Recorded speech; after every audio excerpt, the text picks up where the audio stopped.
Shalom semua, hari ini kita bisa ketemu bareng walaupun by virtual, is okay. Yang penting hubungan kita untuk saling membangun ada di dalam kita. Nah, teman-teman bersyukur banget ya teman-teman, dari beberapa hari yang lalu bahkan sampai minggu akan datang, kita akan memahami tertib rohani daripada karya Richard Foster. Bagaimana begitu banyak hal-hal di mana kita harus belajar disiplin dan tertib di dalamnya. Dan hari ini kita akan sama-sama mendalami bagaimana kita harus disiplin di dalam bermeditasi. Itu sebabnya saya ajak ya teman-teman untuk kita tundukkan kepala, kita bersatu dalam doa. Tuhan, makasih buat kesempatan Tuhan berikan untuk kami belajar, untuk kami lebih lagi menjadi hamba Tuhan yang sungguh-sungguh berkenan di hadapan-Mu. Dan hari ini kami mau mendalami lagi bagaimana disiplin dalam bermeditasi, supaya keluarnya outputnya kami menjadi orang-orang yang mengasihi Tuhan dan mengasihi sesama. Tuhan tolong semuanya dalam nama Yesus, haleluya, amin. Nah, seperti yang saya katakan tadi, bahwa hari ini kita akan sama-sama memahami lebih dalam lagi mengenai bermeditasi atau disiplin dalam bermeditasi. Dan saya berikan renungan hari ini adalah kontemplasi yang menggores di hati dan pikiran. Nah, teman-teman, pada masa ini kita sering kali masuk dalam namanya kesibukan, kebisingan. Karena apa? Karena begitu banyak kegiatan yang kita lakukan. Ada begitu hal banyak kita lakukan, baik pribadi, belajar, waduh tugas banyak banget kan, pelayanan, yang membuat akhirnya apa? Kita busy. Belum lagi jalanan macet, ya akhirnya kita lelah. Dan ketika kita masuk di dalam hal-hal yang spiritual, doa, ibadah, hanya sisa. Karena apa? Udah keletihan dengan kebisingan, ketergesahan yang kita alami dalam hari-hari kita.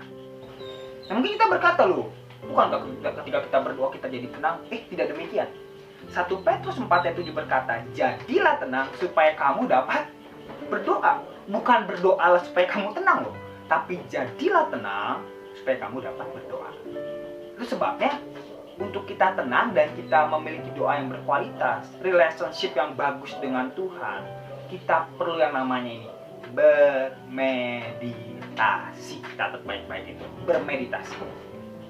Mungkin kita bilang, Bang Anggi ngaco nih, kan meditasi itu kepercayaan orang-orang timur. Itu kan kepercayaan agama-agama lain. Kok ambil sih? Itu kan bukan yang kayak yoga gitu kan, yang kayak merem, diam. Itu kok bermeditasi, anak Tuhan?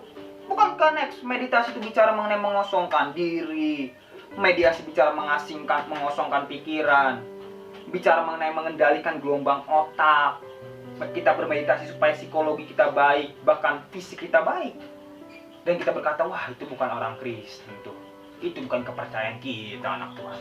No, tidak demikian. Meditasi pada dasar dekat dengan kekristenan. Sebab ini, meditasi bicara mengenai doa yang melahirkan perenungan atau kontemplasi yang dalam. Karena di dalam perenungan itu ada hubungan yang saling, garis bawahi kata saling. Yaitu apa? Kita bicara dengan Tuhan, tapi kita kasih waktu untuk Tuhan berbicara kepada kita. Alkitab pun banyak menggambarkan orang-orang bermeditasi. Jangan bilang bahwa itu bukan daripada kekristenan. No, Alkitab banyak menyampaikan itu. Contohnya siapa? Ishak. Dikatakan dalam Kejadian 24 ayat 63, menjelang senja Ishak sedang keluar untuk berjalan-jalan atau bermeditasi, kata King James Version, di padang. Wah, ternyata Ishak anak senja juga ya teman-teman ya. Saya kira teman-teman doang anak senja ya. Ternyata Ishak anak senja juga ya. Walaupun kalau kita senja, kita lihat jendela, Ishak lihat padang gurun gitu. Tapi dia bermeditasi. Daud juga dikatakan, apabila aku ingat kepadamu di tempat tidurku, merenungkan. Ya, mungkin kita lebih fasih dengan kata merenungkan, atau lebih ingat, merenungkan engkau sepanjang kawal malam. Dan itu terus diulangi, Mazmur 119 ayat 148. Aku bangun mendahului waktu jaga malam untuk merenungkan janjimu. Dan Mazmur 1 ayat 2 ayat kesukaan saya mengatakan juga demikian. Tapi yang kesukaan ialah Taurat Tuhan dan merenungkan Taurat itu siang dan malam. Seharusnya meditasi adalah kesukaan anak-anak Tuhan. Apalagi di hari-hari terakhir ini. Ada kelaparan rohani, kehausan rohani. Harusnya meditasi, yaitu di mana kita berkontemplasi, merenung akan Tuhan dan kasih Tuhan. Nanti kita akan sampai di sana, yang menggores di hati kita. Itu saya setuju dengan kata lain. Lain mengatakan, kita hidup di dunia sekuler. Lebih lanjut dia katakan ada dimuat dalam kitab Amos atau Nabi Amos bahwa saatnya akan datang ketika akan terjadi kelaparan di negeri. Bukan kelaparan akan makanan atau kehausan akan air, melainkan akan mendengarkan firman Tuhan atau pribadi Tuhan itu sendiri. Dan waktu itu telah tiba, right now, sekarang. Saya doa ya, teman-teman yang dengar hari ini, teman-teman adalah orang yang suka untuk bermeditasi. Mau tuh ngambil waktu untuk merenungkan Tuhan. Richard Foster mengatakan demikian. Bagaimana kita harus memahami untuk terus berdisiplin dalam bermeditasi.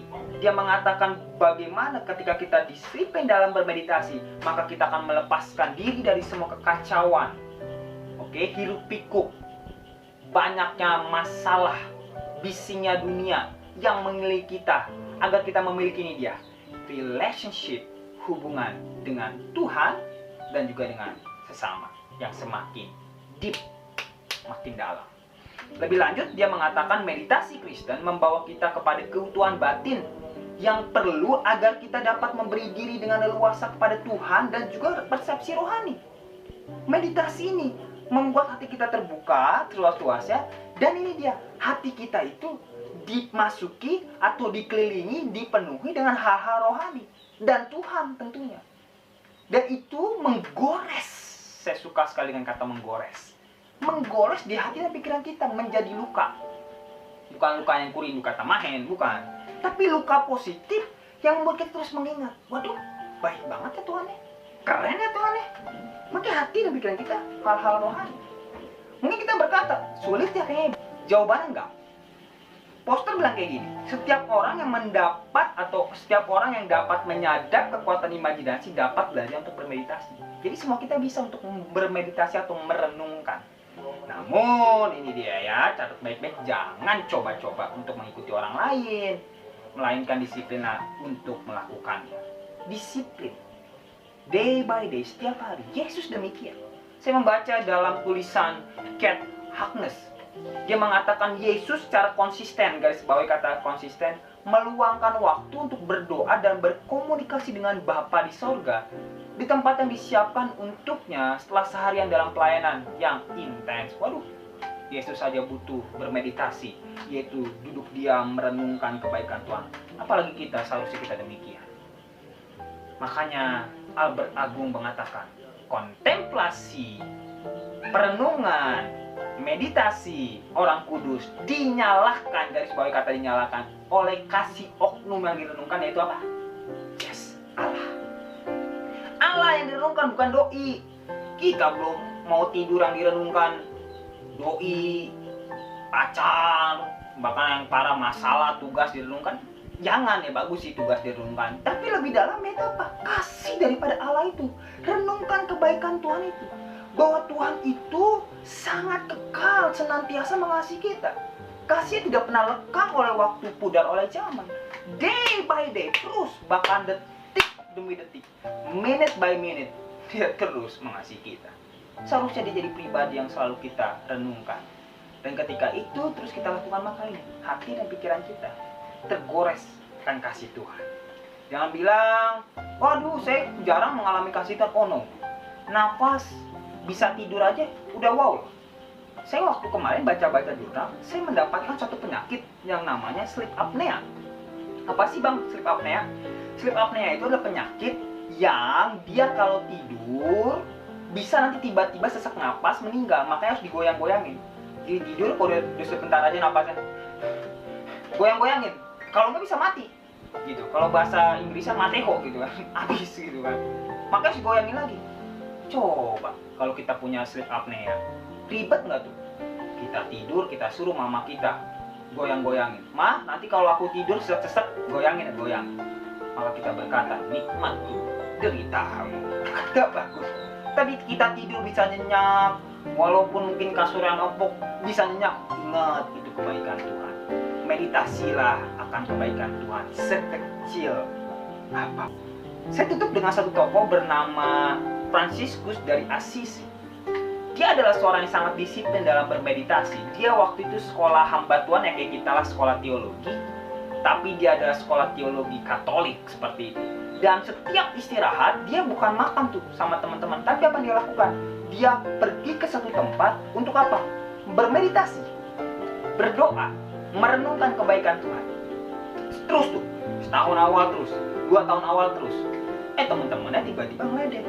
Itu Fransiskus kenapa ya? Kok setiap kita istirahat dia nggak pernah makan, tapi berdoa? Jangan-jangan dia nyesel ya jadi yang namanya biarawan. Karena kan dia kan orang Katolik. Jangan-jangan dia pengen nikah kali gitu kan. Karena kan biarawan nggak boleh nikah gitu. Kalau pendeta boleh lah kalau bisa terbaik gitu kan. Aduh, datanglah tuh teman-temannya mau ngintip. Ngomong apa sih dia gitu kan? Sedih kali dia ya nggak punya jodoh atau nggak boleh nikah. Tapi waktu temen yang ngintip, dan Fransiskus nggak tahu, waktu temen yang ngintip, Fransiskus sedang berdoa, bermeditasi dengan hal yang sangat simpel. Dia angkat tangan dia cuma bilang kayak gini, Yesus, Yesus, Yesus. Itu berkali-kali dia teman manggil nama Yesus. Tapi karena dia disiplin dan akhirnya dia punya hubungan yang erat dengan Tuhan, hadirat Tuhan kuat mengalir, sehingga temannya pun merasakan kasih Tuhan dan mereka pun bertobat. Makanya saya tulis, meditasi yang dilakukan secara disiplin membuat pengenalan kita akan Tuhan semakin dalam dan mengubahkan hidup, baik hidup kita maupun hidup orang lain. Itu sebabnya selamat bermeditasi, selamat disiplin bermeditasi. Sebab ketika kita memahami meditasi dengan benar, maka akan melahirkan kontemplasi yang menggores di hati dan pikiran kita, sehingga tidak akan terlupakan. Amin. Tuhan Yesus memberkati. God bless.